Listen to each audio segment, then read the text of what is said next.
I'm sorry sir, उस दिन मैंने आपको कुछ नहीं बताया।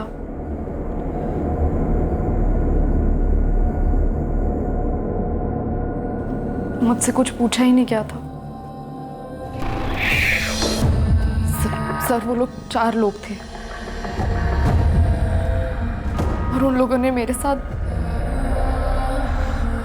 सर मैं उन्हें उतना ही दुख देना चाहती हूँ जितना उन्होंने, इससे 100 गुना ज्यादा शायद। सर मैं नींद में थी और वो लोग 4 थे। अगर 1 या 2 होते तो मैं कुछ करती, नुकसान पहुंचाने की कोशिश करती और शायद ये सब ना होने देती। रत्ना बेटा, इस हादसे को भूलने की कोशिश करो। और जहां तक बात है दर्द की, कानून उन्हें दर्द देगा, ऐसा दर्द देगा कि सालों तक भुगतेंगे वो उसे। डरपोक लोग हैं, वो डर रहे हैं तुमसे, हमसे। डर के मारे तुम दबाकर भाग रहे हैं, लेकिन कहां तक भागेंगे, कहां तक छिपेंगे? पकड़े जाएंगे। आई प्रॉमिस यू बेटा, हम उन्हें उनकी सही जगह पर पहुंचा कर रहेंगे। तुमने ये सारी बातें बता के अपने सीने का बोझ हल्का कर लिया है। अब वो बुज़दिल कभी तुम्हें सपनों में दिखाई नहीं देंगे। बेटा एक रिक्वेस्ट है, क्या तुम हमारे स्केच आर्टिस्ट को उन लोगों के चेहरे की डिटेल्स देने में हमारी मदद करोगी?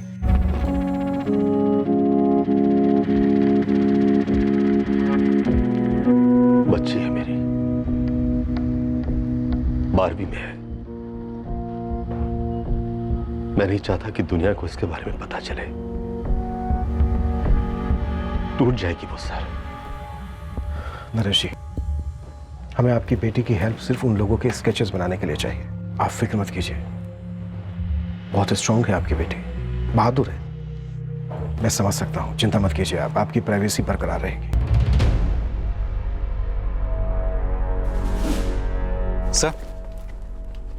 सर इतनी सारी कॉमन बातों के बाद भी एक बात और है जो इन दोनों केसेस में कॉमन है। नरेश जी, डॉक्टर नरेश अग्रवाल।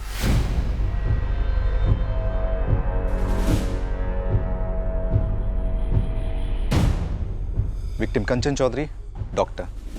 नरेश जी, डॉक्टर। एक मिनट, ऐसा ही एक और केस भी हुआ था, यहाँ से तकरीबन 30 किलोमीटर की दूरी पर, आउटर फरीदाबाद का केस है। इस केस के होने से ऑलमोस्ट 2 महीने पहले का केस था। वो केस क्या है? वहाँ भी एक फैमिली है, जैन फैमिली, डॉक्टर विकास जैन।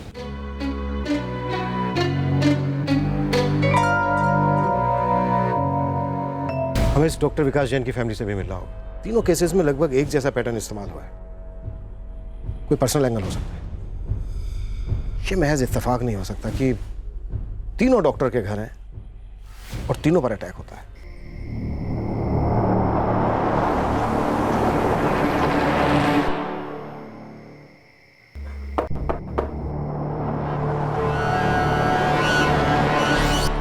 अस्सलाम वालेकुम खाला। आओ बेटा, अंदर आओ। अरे नहीं, फिर कभी खाला, ये आपके लिए भेजा है। ये तो बताओ, मेरा कलीम कैसा है? भालो अच्छे, अच्छा है।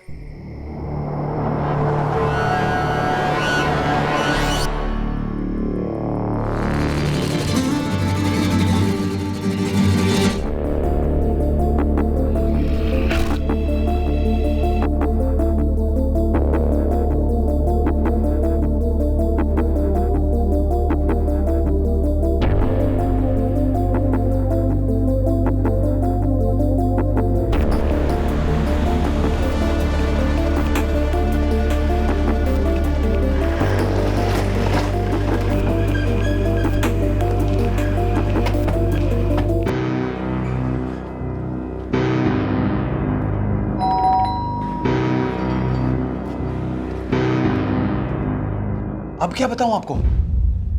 सब कुछ तो बता चुका हूं इन्हें मैं। अब मेरे पास आप लोगों को बताने के लिए और कुछ नया नहीं है।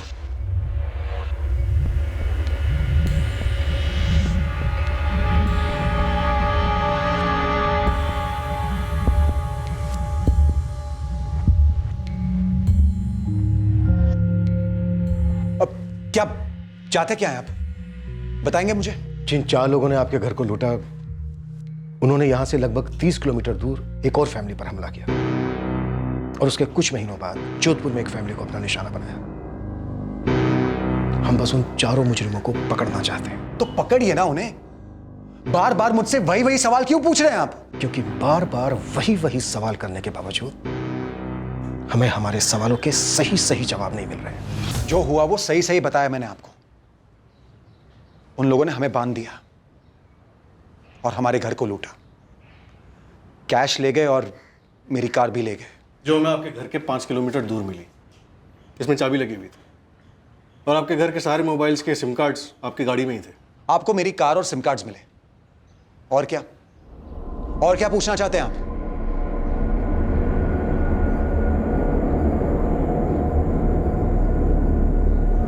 चार लोग थे। मैंने उनके चेहरे नहीं देखे, ढके हुए थे, कपड़ों से ढके हुए थे। कपड़ों से ढके हुए थे।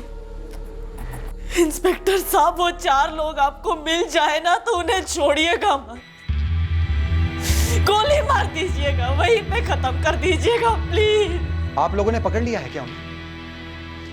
हाँ बोलिए, आप लोगों ने पकड़ लिया है क्या उन्हें? अभी नहीं पकड़ा है, लेकिन तो फिर आप क्यों कुरेद रहे हैं हमें? दिखता नहीं है आपको मेरी बीवी को कितनी तकलीफ हो रही है? फिर से वही वही सवाल, वही यादें, वही। देखिए, मैं आपको नहीं जानता। पहले ये आए, इन्होंने हमसे 1000 सवाल किए, सिर्फ सवाल किए, फिर कुछ नहीं हुआ। महीने बीत गए, अब आप आधम के हो और आप भी वही के वही सवाल कर रहे हो। फिर क्या हुआ और क्या हुआ और क्या हुआ? ये सवाल करने से वो फरार पकड़े जाएंगे क्या?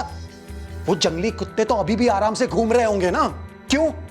क्योंकि आप सब कुछ खत्म होने के बाद वहां पहुंचते हैं। कब पकड़ पाएंगे आप उन चारों को? कभी पकड़ पाएंगे भी या नहीं?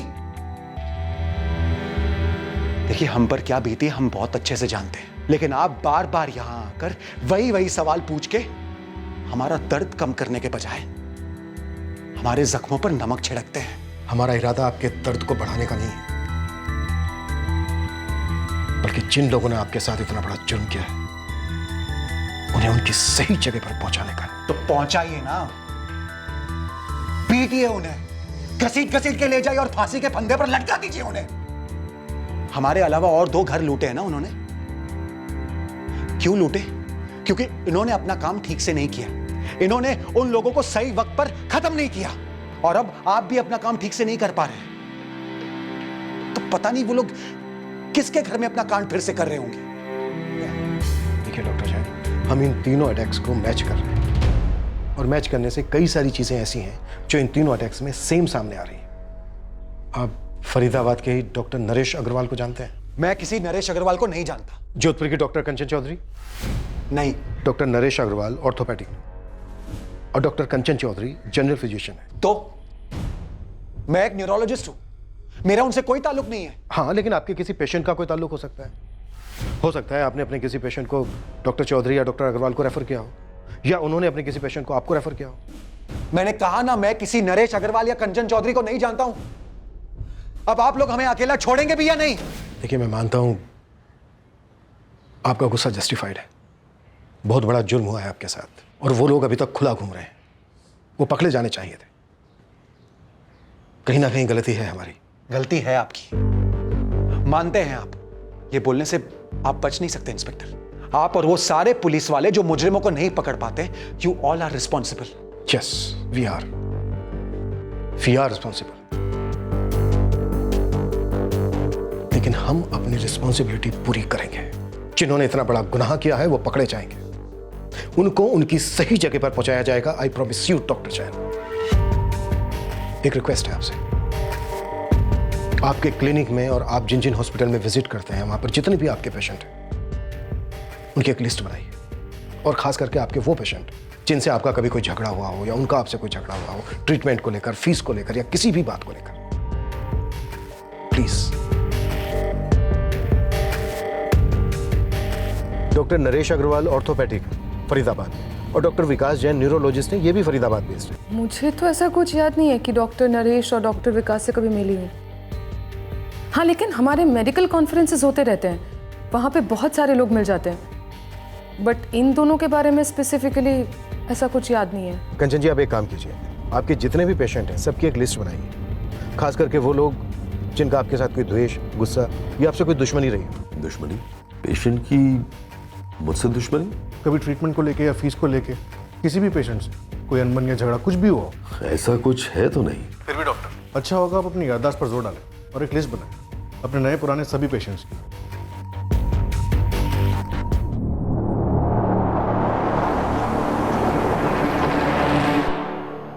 रत्ना बेटा, इससे हमें बहुत मदद मिलेगी। शोभा जी, अब आप लोग घर जा सकते हैं और निश्चिंत रहिए, ये चारों बहुत जल्दी पकड़े जाएंगे।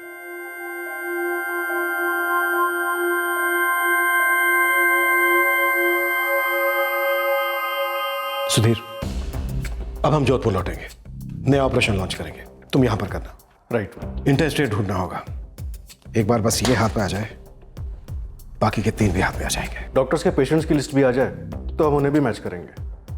वैसे मुझे इन सारे अटैक्स में कोई पैटर्न जरूर लग रहा है। बिल्कुल, पैटर्न एक ही है, इसमें कोई शक नहीं।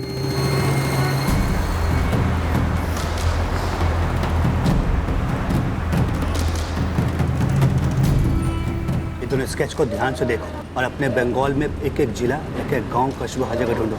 अपने सारे आदमी को काम पे लगा दो। टाका टेंशन नहीं, जो खर्चा होगा हम देगा, लेकिन ताड़ाताड़ी खबर निकालो। मामला खूब गरम, बुझले?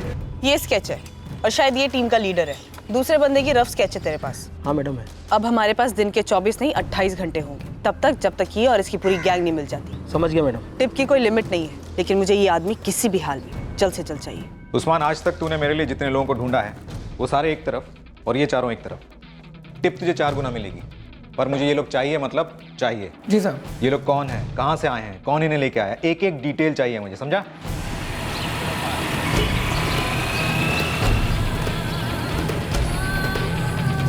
गिरोह के एक सदस्य के पक्के स्केच के आधार पर बड़े पैमाने पर इंटरस्टेट सर्च ऑपरेशन दोबारा से लॉन्च हुआ। खबरियों का हर नेटवर्क ओवरटाइम कर रहा था।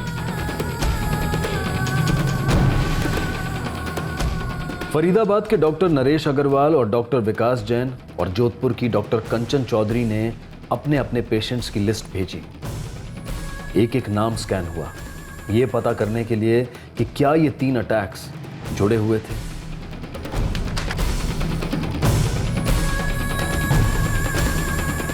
ये तीनों डॉक्टर्स जिस जिस हॉस्पिटल में कंसल्टेंसी करते थे, वहां पुलिस ने पूछताछ की, ये पता लगाने के लिए कि क्या इन तीनों डॉक्टर्स में कोई कनेक्शन था।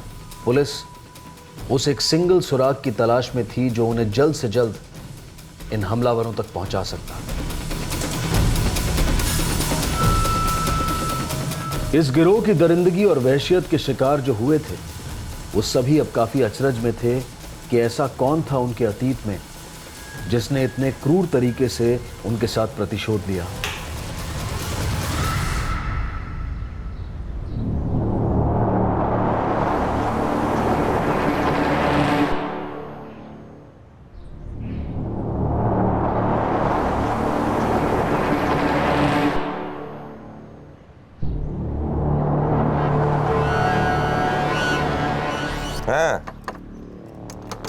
पैकेट अम्मी तुम्हारा अम्मी के दीदी सी, बाकी सबके घर में भी दे दिया है।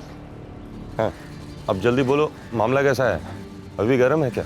3 घरों में डकैती और करने वाला 4 लोगों का यह गिरोह पुलिस के शिकंजे से फिलहाल बहुत दूर था। पेशेंट्स वाला एंगल जो पुलिस टटोल रही थी, वो उन्हें कोई ब्रेक थ्रू नहीं दे रहा था। और फिर एक ऐसी खबर आई जिससे मौजूदा माहौल में और उलझन पैदा हो गई। जी हाँ, कल ही रोहतक से खबर आई। मैं डॉक्टर धीरजपुरी से मिलकर भी आया। फिर से एक डॉक्टर का घर? हाँ, सेम पैटर्न। सबको बांधा गया, कैश लूटा गया और उसके बाद डॉक्टर पुरी की वाइफ के साथ गया। 4 हमलावर थे? 4 हमलावर, सेम मोडस ऑपरेंडी। किचन का ग्रिल काट कर आए थे, पक्का वही है। डॉक्टर धीरजपुरी और उनकी वाइफ पर अटैक डॉक्टर विकास जैन और उनकी वाइफ के अटैक से ठीक 2 महीने पहले किया गया। Same modus operandi. फिर से डॉक्टर का घर, अकेला बंगला, ना सिक्योरिटी गार्ड, ना सीसीटीवी कैमरा, हाईवे के एकदम करीब, सेम पैटर्न। अपने साथ कार और मोबाइल फोन ले गए और किसी सुनसान जगह पर कार और सिम कार्ड छोड़ दिए, सिर्फ इंस्ट्रूमेंट लेकर गए। सर, हो सकता है जो एंगल हम प्रूव कर रहे हैं वो एक कोइंसिडेंस हो, इन चारों केसेस में कोई कनेक्शन ही ना हो। चलो मान लेते हैं, हो सकता है। और अगर ये एंगल नहीं भी है, ये सिर्फ रैंडम टारगेट्स थे हमलावरों के, तो भी कोई ना कोई एंगल होना चाहिए जिसकी वजह से ये बिना डर के, बिना रोक टोक के एक के बाद एक क्राइम करते जा रहे हैं और हम इनके पैटर्न को क्रैक नहीं कर पा रहे। ये बेलगाम इसलिए घूम रहे हैं क्योंकि सही वक्त पर इनको लगाम लगाई नहीं गई। इन चारों केसेस में एक और बात कॉमन है, किसी भी घर में फाइट बैक नहीं हुआ, किसी ने भी इन चारों को चैलेंज नहीं किया, जवाबी जख्म नहीं दिए। सर हो सकता है कि पेशेंट्स वाला कोई कनेक्शन ना हो, बल्कि इनका कोई स्पॉटर हो जो ऐसे घर ढूंढता है जिन पर अटैक करना आसान हो। अगर कोई ऐसा स्पॉटर है तो फिर कमाल का स्पॉटर है, तारीफ करनी पड़ेगी उसकी। जोधपुर, रोहतक, फरीदाबाद, 3 शहरों में वो 4 फैमिलीज को स्पॉट करता है, एक ऐसे गैंग के लिए जिसका लहजा बंगाली है। चारों फैमिली डॉक्टर्स की, इंडिपेंडेंट बंगलो जहां पर ना कोई सिक्योरिटी गार्ड है ना सीसीटीवी कैमरा। सबके सब बंगलो हाईवे से सिर्फ 5 से 10 मिनट की दूरी पर है। हो सकता है ऐसे और भी केसेस हो जिनकी इंफॉर्मेशन हमारे पास नहीं है। हमारे पास इंफॉर्मेशन क्यों नहीं है? क्योंकि तमाम सिस्टम होने के बावजूद हमारा तालमेल ठीक नहीं है। इंफॉर्मेशन एक दूसरे तक पहुंचती नहीं है, और अगर पहुंचती है तो बहुत देर से पहुंचती है। तब तक आरोपी और जुर्म कर चुका होता है। अबे सर शायद तुम सही कह रहे हो, शायद कोई स्पॉटर होगा जो इन घरों को पहचानता होगा। हमें चौधरी बंगले में एक बार फिर जाना चाहिए।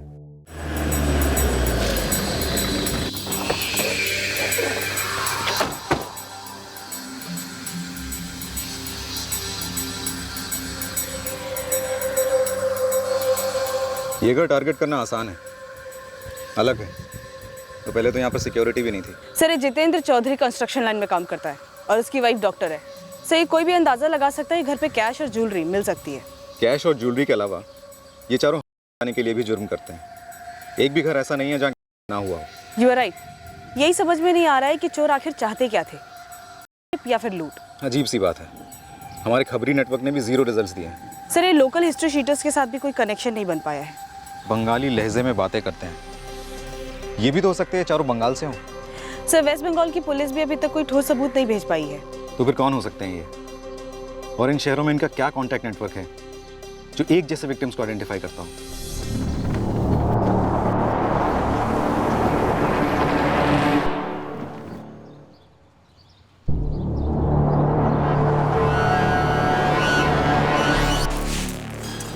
जी नहीं मैडम, मैं तो यहाँ सबके घर से कचरा इकट्ठा करके यहाँ जमा करती हूँ। इतना समय ही कहाँ होता है कि कहीं और देखूँ। मैं तुमसे पूछ रही हूँ कि कभी तुमने किसी को देखा घरों में झांकते हुए या पूछताछ करते हुए? जी मैं तो अपने कामों में ही लगी रहती हूँ, इतना टेम ही कहाँ होता कि यहाँ वहाँ देख सकूँ। ये जितेंद्र चौधरी के घर में जो कांड हुआ है उसके बारे में तो तुझे पता होगा? पता चला मैडम जी, लेकिन हुआ क्या ये नहीं जानती। बहुत सारी पुलिस की गाड़ियाँ आई थी, देखा मैंने, लेकिन इन लोगों के घर में क्या होता है हम जैसे लोगों को कहाँ पता होता है। नाम क्या है तेरा? यास्मीन जाफरी। कहाँ रहती है? वो चंदन बाग के पीछे वाली बस्ती में।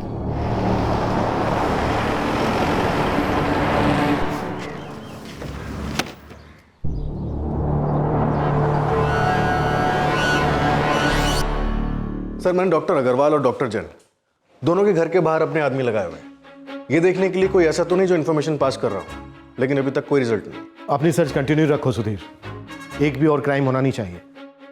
बाद में हमें ऐसा नहीं लगना चाहिए कि हम इसे रोक सकते थे। सही कह रहे हैं सर। सर चारों क्राइम सीन से चुराए गए फोन्स की IMEI ट्रैकिंग चल रही है सर।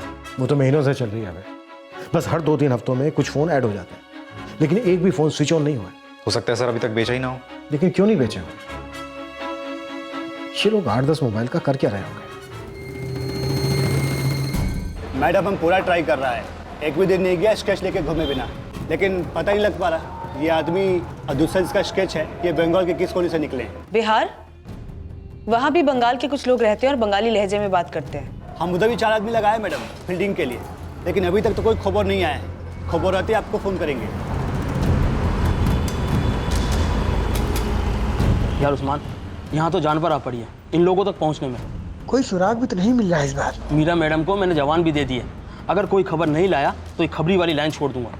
कहाँ से आए थे और किस बिल में छुपे कुछ पता नहीं चल रहा। इस केस में चारों आरोपियों के अब तक कोई साए तक नजर नहीं आ रहे थे। ऐसा मालूम हो रहा था कि वो लोग पुलिस से 2 कदम नहीं बल्कि 2 मील आगे थे, क्योंकि कोई उन्हें लगातार खबर देता जा रहा था। पर यह कब तक चलता?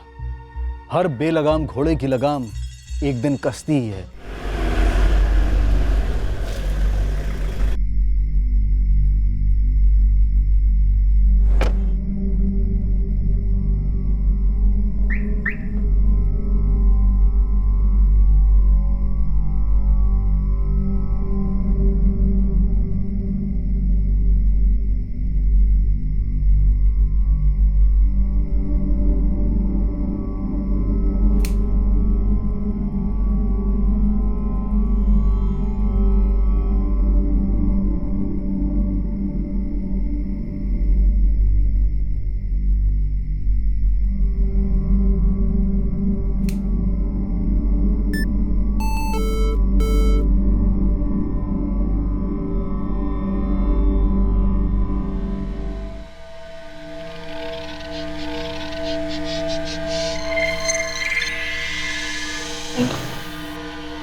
हाँ शीतल, और कितने पेशेंट्स हैं? अच्छा 2 मिनट बाद भेज देना ना।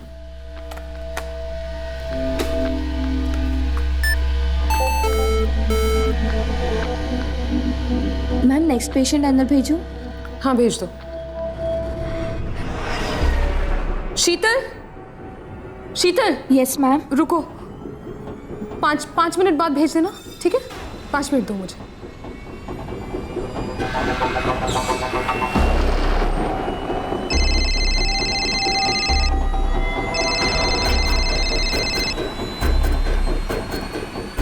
हेलो कंचन जी।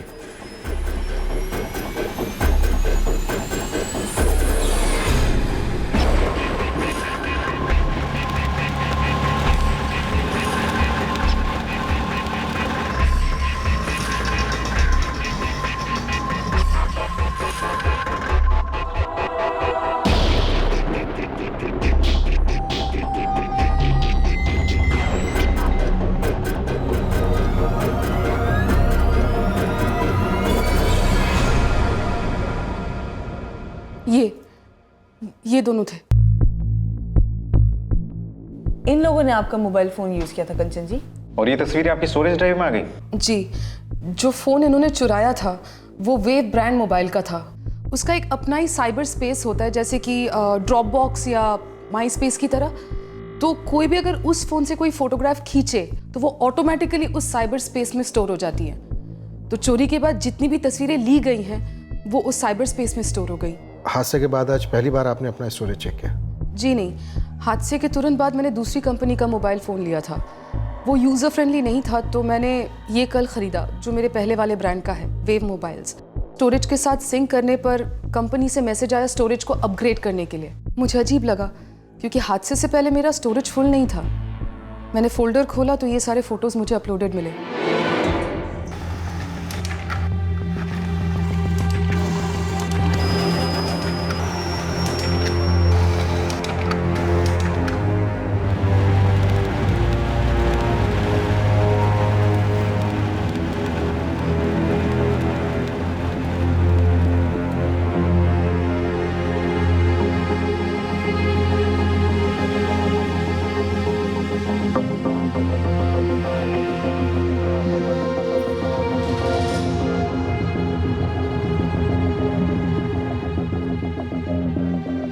सर, सर्वेलेंस टीम 100% श्योर है जब से कंचन चौधरी का फोन चोरी हुआ है स्विच ऑफ ही रहा है। मतलब इन हमलावरों ने बिना सिम कार्ड डाले ही फोटोज खींची है।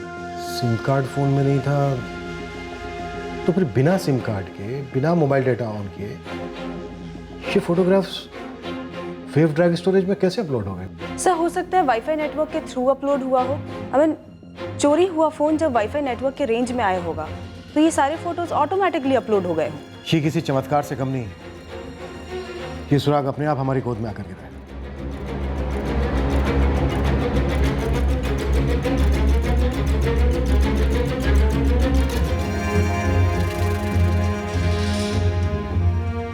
तो ये है गिरोह की चाबी।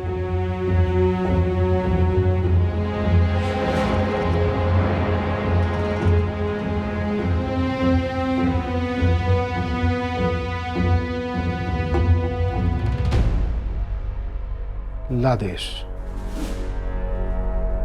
बांग्लादेश। सर इसके सर के इस तरफ देखिए, ढाका हो सकता है सर। इसीलिए लहजा बंगाली था। राइट। सर हमेशा रडार के बाहर रहे हैं, इसलिए कोई लोकल खबर इसे नहीं जानता।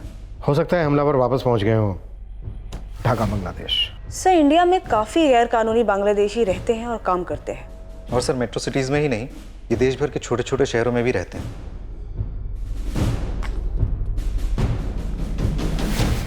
सर मेनली ये लोग कंस्ट्रक्शन साइट पे काम करते हैं। अब हमारे पास इन चारों की शक्लें हैं, इनका ठिकाना मालूम है।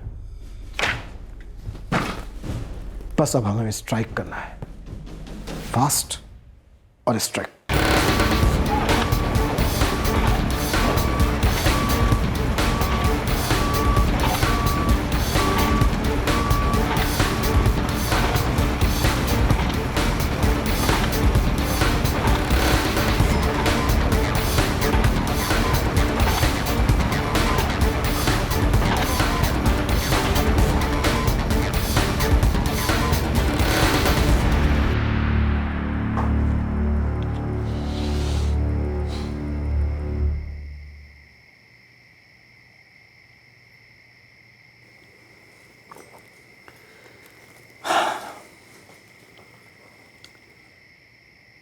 रत्ना कैसी है? ठीक है, पहले से काफी ठीक है। काउंसलिंग काम कर रही है लगता है। बिल्कुल कर रही है, और जब से उसने उस हादसे के बारे में खुलकर बात की है, उसके अंदर काफी चेंजेस आए हैं।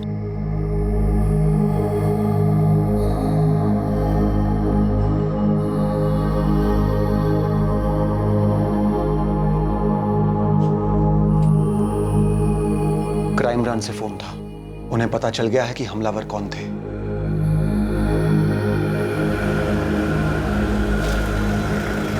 बांग्लादेशी? फोटोग्राफ्स को ठीक से जूम करके देखने के बाद ढाका मालूम हो रहा है। वो लोग पकड़े जाने चाहिए जितेंद्र, उन्हें कड़ी से कड़ी सजा होनी चाहिए ताकि वो दोबारा ऐसा करने की हिम्मत न कर पाए।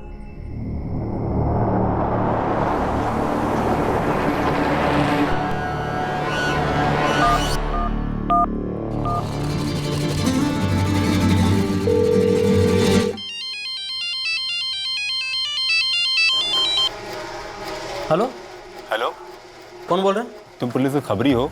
हाँ कुछ बताना है तुम्हें। हाँ तो बोलो। तुम आज एक कंस्ट्रक्शन साइट पर आए थे और 4 लोगों की फोटो दिखाई थी। हाँ हाँ गया था। ये चारों कंस्ट्रक्शन साइट में काम करने वाले एक आदमी के घर में रहे हैं। काम नहीं कर रहे थे पर रहे थे वहाँ। मैंने खुद देखा है उन्हें वहाँ। नाम चाहिए और किस आदमी के घर? वो भी था आज वहाँ पर। उसने फोटो देखा लेकिन पहचानने से साफ इनकार कर दिया। नाम बताओ। आबिद अंसारी। और आपका?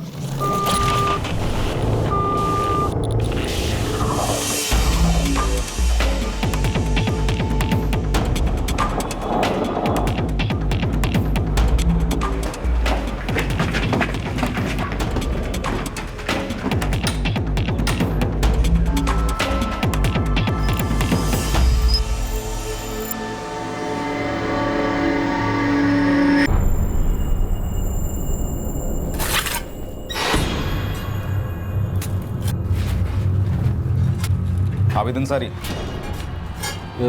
जी सर, ये राना नगर में भी था, वहाँ भी ऐसी नाना कर रहा था कि कहीं देखा नहीं उन लोगों को। शायद भूल गया होगा, जब उल्टा लटकेगा तो सब याद आ जाएगा आबिद दादा को, है ना आबिद? सर हमको कुछ मालूम नहीं है, कोई हमको फंसा रहा है, आपको गलत बताया है सर। सर तू भी ढाका से? मालिक, हम मेहनत मजदूरी करने इधर आया है, कोई गलत काम नहीं किया। गलत तरीके से इंडिया में घुसा है, ये भी कोई कम गलत काम नहीं है। चल बेटा, तेरे से तो बाद में निपटूंगा। ये बोल, ये चारों का है? नाम बोल चारों के। अकरम बेग, कलीम सैयद, इरफान मिर्जा और ये वसीम मीर। कहाँ इस वक्त ये चारों? ये चारों अभी कहाँ है मुझे नहीं मालूम, पहले हमारे पास ही थे। यहाँ पहुंचे कैसे? वो हम इन्हें इधर बुलाया। तो तूने इन्हें ढाका बांग्लादेश से यहाँ बुलाया, जोधपुर में? जी मालिक। जल्दी से जल्दी तुम लोग यहाँ से निकल जाओ, यहाँ रुकना बहुत खतरनाक है तुम लोगों के लिए। अभी कहाँ जाएंगे? आज रात यही रुकेंगे, कल सुबह बंटवारा होगा, उसके बाद निकल लेंगे। क्यों बुलाया इन्हें ढाका से यहाँ? इनमें से कलीम सैयद, ये हमारा दोस्त है। ढाका से हम लोग यहाँ मेहनत मजदूरी करने के लिए आए। डकैती और को मजदूरी बोलता है? जितेंद्र चौधरी का घर कैसे चुना? तूने अकेले चुना या फिर कोई और भी था तेरे साथ? कोई और था। कौन? यास्मीन। पूरा नाम बोल। यास्मीन जाफरी। यास्मीन जाफरी, वो कचरे वाली? जी मैडम, वही। उसने पूरे घर की जानकारी ली और हमको दिया। हमने कलीम को और अकरम को बताया।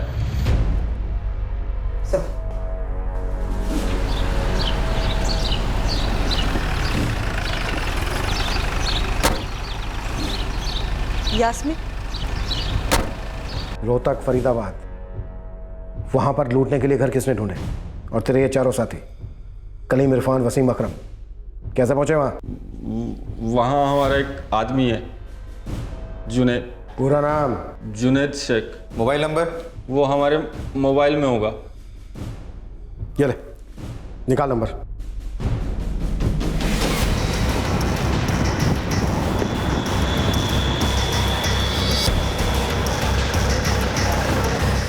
सब पक्का ये वही जूनियत शेख है। इस पर मेरे 2 बंदे नजर रखे हुए हैं। शायद इस वक्त तो घर पे होगा।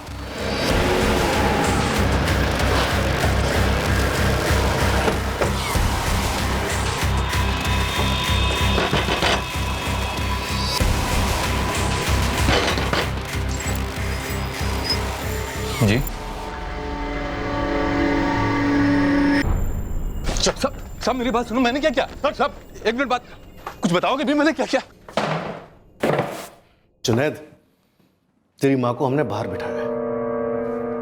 अब अगर तूने मेरे सवालों का जवाब नहीं दिया ना तो तेरी माँ से पूछने पड़ेंगे और वो जरूर बोलेंगे। समझ गया ना तू? बता, अकरम बेग, कलीम सैयद, इरफान मिर्जा और वसीम मीर इस वक्त कहाँ हैं? बोल। सर मेरी अम्मी को कुछ मत करिए, उनको छोड़ दीजिए, मैं सब बताऊं। चल शुरू हो जा। फरीदाबाद और रोहतक दोनों जगह मैंने ही घर ढूंढे थे उनके लिए। अबे पहले ये बता, इस वक्त वो लोग कहाँ हैं? इरफान और वसीम लखनऊ में। अकरम और कलीम के बारे में उन्हीं को पता होगा। लखनऊ में कहाँ? पता और नंबर। उगल जल्दी।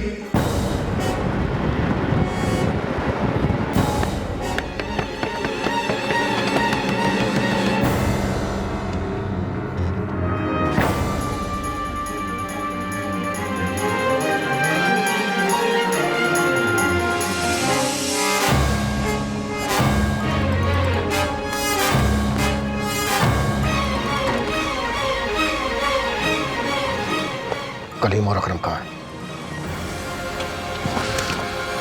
बता दो, नहीं तो अभी के अभी ठोक दूंगा दोनों को। कलीम यहीं पर है, लखनऊ में। बड़ा मस्जिद के पीछे वाला मोहल्ला में रहता है।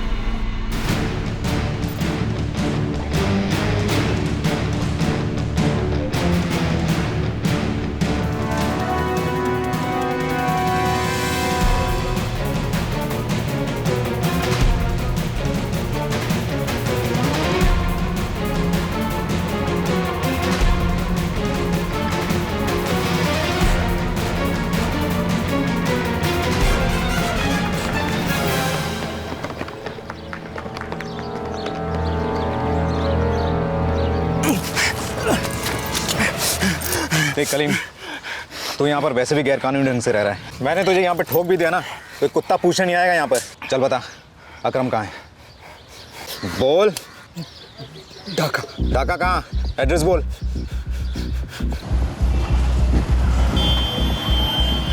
सर, उन 4 में से 3 हमारी कस्टडी में हैं। उनके हेल्पर्स भी, जो घर ढूंढने में उनकी मदद करते थे। लेकिन उनका लीडर अकरम बेग, वो अभी तक हमारे हाथ नहीं लगा है। इन्फॉर्मेशन है हमारे पास कि इस वक्त वो ढाका में है।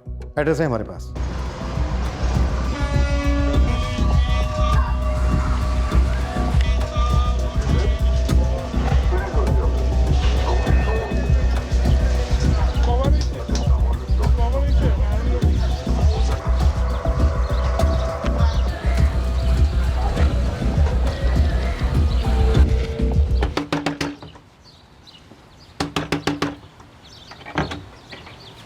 আকরাম, কি হলো? আমাকে এভাবে কেন অ্যারেস্ট করা হয়েছে একটু বলুন তো।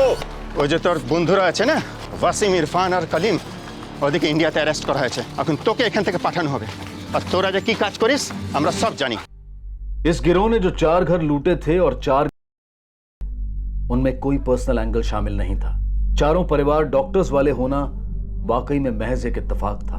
चारों घर सिर्फ इसलिए निशाना बनाए गए थे क्योंकि वहां से भाग निकलना आसान होता और उन घरों में इस गिरोह का विरोध करने वाला कोई नहीं था। साथ ही ये गिरोह इसलिए भी कामयाब हो पाया था क्योंकि उन्हें लोकल लोगों का सपोर्ट मिला था, जिन्हें लूट का हिस्सा दिया गया था। ये चारों बांग्लादेशी युवक इंडिया में अवैध प्रवासी थे, नौकरी की तलाश में आए हुए, जिन्हें जुर्म का रास्ता पैसा कमाने का सबसे आसान तरीका लगा और अपनी घिनौनी प्यास बुझाने का भी। तो बस जो भी घर उन्हें आसान लगा अटैक करने के लिए, वहां उन्होंने हमला कर दिया। जी। इसका मतलब हम लोगों से इनका कोई कनेक्शन नहीं था और बाकी के अटैक से भी कोई कनेक्शन नहीं? जी नहीं, आप लोगों में और उनके बीच कोई कनेक्शन नहीं है। पहले रोहतक में, फिर यहां फरीदाबाद में 2 बार और फिर जोधपुर में। हर जगह घर लूटे और उसके बाद वहां पहले उन्होंने हर जगह लूटपाट की और फिर उसके बाद वही घिनौना जुर्म किया। अब मुझे कॉलेज के लिए लेट हो रहा है, संभल कर जाना। डॉक्टर नरेश, हम मानते हैं कि हमें उन्हें बहुत पहले पकड़ लेना चाहिए था, लेकिन उनमें से 3 अब हमारी कस्टडी में और 1 बांग्लादेश में, जिसके एक्सट्रेडिशन के लिए हम लोग पूरी कोशिश कर रहे हैं। इंटरनेशनल कानूनी मामला है, थोड़ा टाइम लग सकता है, लेकिन हम उसे इंडिया लाकर ही रहेंगे।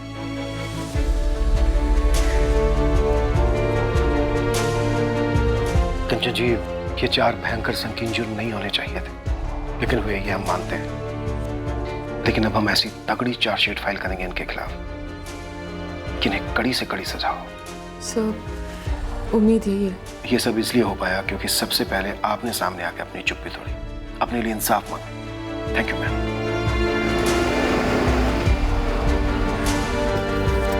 कंचन, तुम ना मुझसे ज़्यादा, कहीं ज़्यादा मजबूत हो।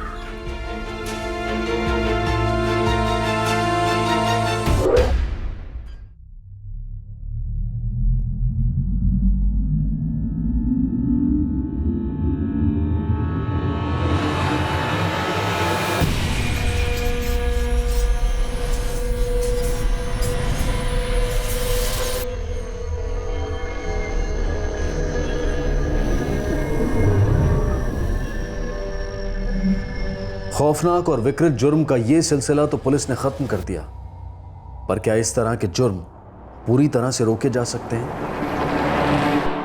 जुर्म पर पूरी तरह से अंकुश लगाना वास्तविक तौर पर संभव नहीं है, लेकिन इस केस में एक संगीन जुर्म होने के बाद भी वही जुर्म कई और बार दोहराया गया, उसी इलाके में भी और पास की कई अन्य जगहों में भी। इसमें दो राय नहीं है कि जुर्म को रोकना बेहद जरूरी है, लेकिन यह तभी मुमकिन होगा जब जुर्म से लड़ने वाले तमाम सिस्टम्स पर लगाम इस तरह से कसी जाए कि जहां पूरे देश की पुलिस और प्रशासन के बीच में एक जबरदस्त कोऑर्डिनेशन हो, जुर्म होते ही इंफॉर्मेशन तुरंत शेयर हो और एक्शन सख्त हो। साथ ही पूरी दृढ़ता और जिम्मेदारी से उन सभी कोशिशों को भी बढ़ाना होगा जो मुजरिमों को बेलगाम होने से रोकें, फिर वो चाहे हिस्ट्री शीटर्स हों या नौसिखिए। इस केस के सभी आरोपी वसीम, इरफान, कलीम, अकरम, आबिद, जुनैद और यास्मीन को आईपीसी की धारा 307 के तहत अटेम्प्टेड मर्डर के लिए, धारा 458 के तहत किसी के घर में घुसकर चोरी करने के लिए और धारा 325 के तहत किसी को चोट पहुंचाने के लिए गिरफ्तार किया गया है। साथ ही इन पर विदेशी घुसपैठ के लिए फॉरेन एक्ट 13 और 14 भी लागू हुए हैं। इसके अलावा वसीम, इरफान, कलीम और अकरम पर आईपीसी की धारा 376D के तहत और धारा 497 के तहत अडल्ट्री के चार्जेस भी लगाए गए हैं। फिर मुलाकात होगी अगले एपिसोड में एक और चौंका देने वाले केस के साथ। तब तक सुरक्षित रहें, सतर्क रहकर एक अच्छे नागरिक का फर्ज अदा करें और देखते रहें क्राइम पेट्रोल सतर्क। सबक एक को, सीख हम सबको। जय हिंद।